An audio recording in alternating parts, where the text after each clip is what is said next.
It's Sunday night, and Sunday night means sports night on News Channel 12. From high school to college to the pros, if it's on a court, a course, or a field, you'll find it here. Get ready for all-inclusive sports coverage you won't find anywhere else. Welcome to News Channel 12's The Sports Zone, powered by King's Daughters Medical Center. And now, your hosts, TJ Weary and Mike Alzamora.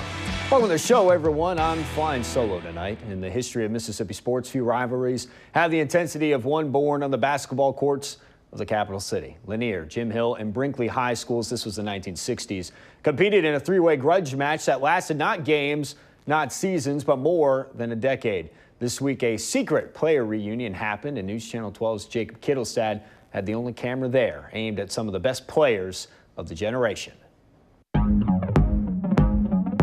First, there was Lanier and Jim Hill. Next came Brinkley, the original three black high schools in Jackson, with basketball teams playing for what felt like more than just the win. Our season was made by playing and defeating each other. You know, if we played Brinkley or Jim Hill and won that series against them, our season was made. We didn't play against integrated schools. All the schools that we played against was black schools. Willie L. Brown graduated from Lanier in 1957, and he's the oldest alumni in town for this week's reunion of guys who played in the 50s and 60s. For these guys, the game was all about fundamentals. We used to run. We used to run every day for a month or two before we even saw basketball. Today in Jackson, there are 8 high schools. Then you would have 5 starters for 8 high schools, and there's 40 people. Back then, we had 3 high schools. You know, we had to try out practically every year to make the team, even if you were a starter. Remember my senior year, we played Lanier in 1962.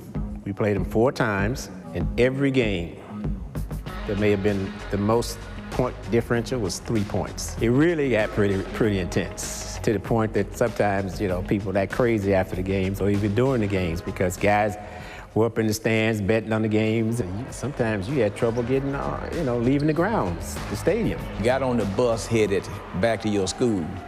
You knew to just bend over from the windows, just in case someone tossed a brick that direction. And the players say it's not like that was an uncommon thing. What more people might remember is Lanier High School's historic undefeated run. In 1965, we went 43-0.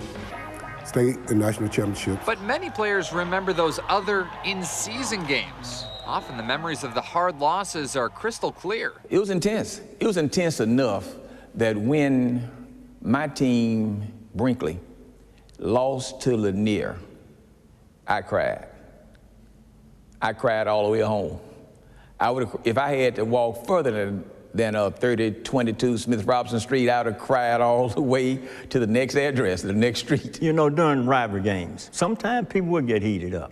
The guys that I played ball against at Jim Hill, actually, we knew each other pretty good, pretty well. In the end, tough players like Carnell Warner, who'd go on to play for the Bucks and Lakers, says he thinks a lot about the tough lessons he learned from the other guys preparing for those rivalry games. He's 6'3" and one of the most physical, talented center I ever played against, and I think he had a lot to do with my development. Others say it helped them mature. Well, I'm a federal judge now, and I was appointed in 1985 by President Reagan with the advice and consent of the United States Senate. And in 2014, the physical rivalry is toned down, as well as those teenage hormones, which have given way to a more senior nostalgia. I never had any real animosity toward them because, I knew it was a game. And even though, we were rivals, we were sort of, in my opinion, friendly rivals.